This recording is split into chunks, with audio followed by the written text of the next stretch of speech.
Live and alert on the north side of the dirt. It's your man, D-Real, coming at you with another Be Real with D-Real, where Edutainment explains it.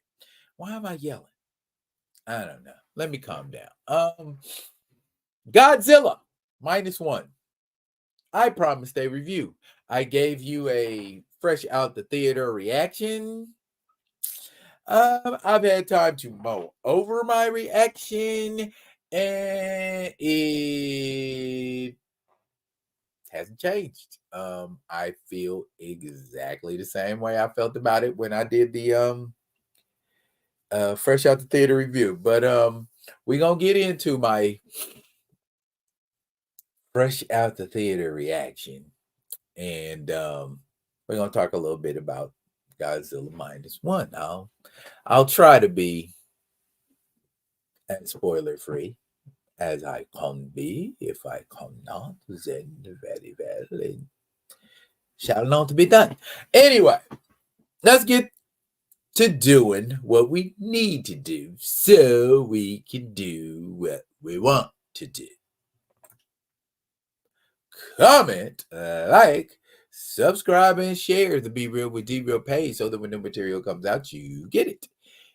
If you're digging what a brother shoveling, put some dirt in my bucket. Comment, like, subscribe, and share, because edutainment, what I do. I'm getting better at not having to look when I when I do the buttons. Who knows? Let's see if I can do it twice. Boom, there it is. Godzilla Minus One. Okay, essentially, Godzilla Minus One is a retelling of the original tale of the 1954 classic Godzilla.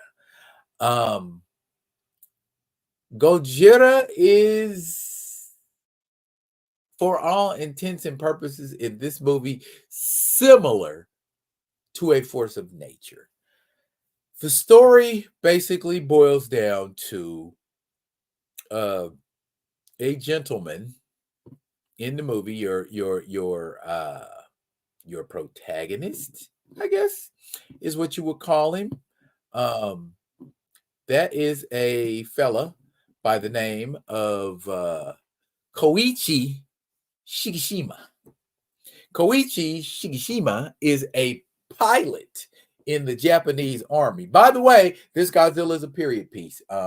Takes place post-World War II, between like 1945, 1947, thereabouts. And Koichi Shigeshima is a kamikaze pilot who does not see the purpose in sacrificing his life wantonly. At least that's what he feels, that they knew at that point they were going to lose the war. So he doesn't want to sacrifice himself unnecessarily. So he turns tail and for all intents and purposes, just he runs. He's a coward. And he goes to this island where they do repairs on kamikaze planes, and they found that his didn't have any damage, so that's why it came to the conclusion that he was a coward. Anyway, before anything could be done about it, a smaller Godzilla comes out and kills everybody. Godzilla is just destructive in this movie. And Godzilla even cuts like a destructive, menacing look. I think of all the Godzilla movies I've ever seen, Godzilla definitely looks the most menacing, the most terrifying in this movie. And shortly after that attack on the island, the U.S. military detonates nuclear bombs, which cause Godzilla to mutate and grow. In his original form, he looks more like a large Tyrannosaurus Rex with dorsal fins, or maybe even a Spinosaurus. You dinosaur aficionados tell me. And He's a little bigger when he's seen again, and he's chasing some folks, and there were a lot of parallels in this movie. I found one scene in this movie that was very reminiscent of Jaws, and it was this one right here. You know, it's like four of those guys in a boat, and they're running from Godzilla. Now, this was not quite Godzilla at maximum size. I mean, I think he was almost at maximum size, but in addition to Godzilla having, oh my God, atomic breath out of this freaking world. And when we say atomic breath, we mean atomic breath. My man fired that blast and left a mushroom cloud. Yes, a mushroom cloud. So and then also too, the dorsal fins kind of pop up and start glowing before he shoots the flames, but it's a really gangster looking scene when he does finally shoot his flames. But long story short, Mr. Shikishima seems to keep losing people and things because of Godzilla. At first, Koichi is afraid of Godzilla, but during one of Godzilla's attacks, he meets a girl. Well, he doesn't even meet her. She just comes in his house with a baby. She's taking care of a baby, but that baby ain't hers. And somehow Koichi and her name is Noriko become a couple, and their baby Akiko, well, not their baby, but the baby, they become this family. And when Godzilla attacks where they live in Ginza. And when Godzilla attacks Ginza, Noriko gets blown away in, some of Godzilla's havoc. And so he thinks he's lost Noriko. And so he feels like he has nothing else to live for. So when the citizens of Japan come together with an attack to capture and or kill Godzilla, Koichi's all in. So much so they get this fancy plane for him that flies fast and loaded with bombs and all this kind of thing. And he goes off to kind of face Godzilla looking like that. And Godzilla's, snapping at him with his mouth and jumping in the air and all kinds of things. But it is a really epic movie. It is probably one of the most epic Godzilla movies I've ever seen. There was a nice blending of story and action, and overall, I give Godzilla like an 8 out of 10. I know there's a lot of hype surrounding this movie, and it's like, oh, it's so this and oh, it's so that, bruh. I've seen Gojira, I've seen Godzilla. You know what I'm saying? I've seen Godzilla with Raymond Burr. I've seen Godzilla. Now, on this scale, no. And I would have liked to have seen more.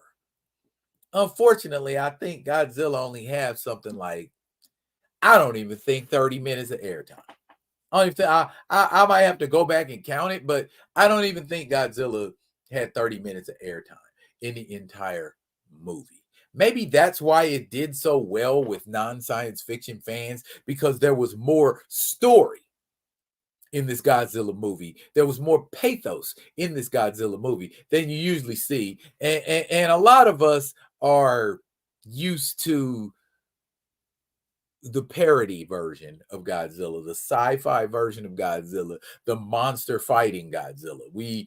There's not going to be any of that. So if you're looking for Godzilla to face off against a protagonist, Koichi Shikishima in Godzilla Minus One is Godzilla's protagonist. That's the only protagonist you're going to get in this movie. Overall, Nicely done, Japan. You made $34 million worldwide off of a $15 million movie. Quantity ain't quality, Hollywood. Take notes for future reference. MCU, DCEU, anybody else. But the MonsterVerse is killing it. So props to y'all on that tip. Overall, like I said, I gave Godzilla like an 8 out of 10 because I didn't get enough Godzilla. There was not enough Godzilla for me. Okay, I might be selfish. I might be self-centered. But I like my Godzilla movies with Godzilla in it. I think there was more Godzilla in Gojira than there was in Godzilla Minus One. I could be wrong. I might have to go back and watch that too. I probably will sometime this week. But if I could have got maybe like 5-10 minutes more of Godzilla, because I went and I did the 4DX experience and the chair was rocking and water was squirting and fans was blowing. So I mean, I got the whole 9. So even with all of that, it was still 8 out of 10 to me. A lot of people like perfect masterpiece, 100. Oh, it was great. Nah, not to me. And it was subtitled, which I liked. I enjoy subtitled movies. It seems like you get more out of a subtitled movie than you do out of a regular movie because you have to pay attention, extra attention. So I was paying attention. It had the feel of a horror movie. It had the feel of an action movie. It had the feel of a military movie. It had the feel of a disaster movie. Overall, Godzilla Minus One is a success. It didn't have quite what I would have liked to see, a little more of Godzilla, but clearly there was enough of Godzilla to satisfy my palate for me to say 8 out of 10. I recommend it. If you want to go see it in a matinee. I don't recommend going to the 4DX thing. Go see it, just the first time Godzilla breathes fire makes it worth it. Totally worth it. So, have you seen Godzilla Minus One? Drop them comments below if you've already seen it. Tell me how you felt about it. Me, I liked it. I wasn't blown away, but I did enjoy it. That's it for now, y'all. But fret not, I will be coming at you with another one of them other ones. And until I do, y'all be good. Be good to each other.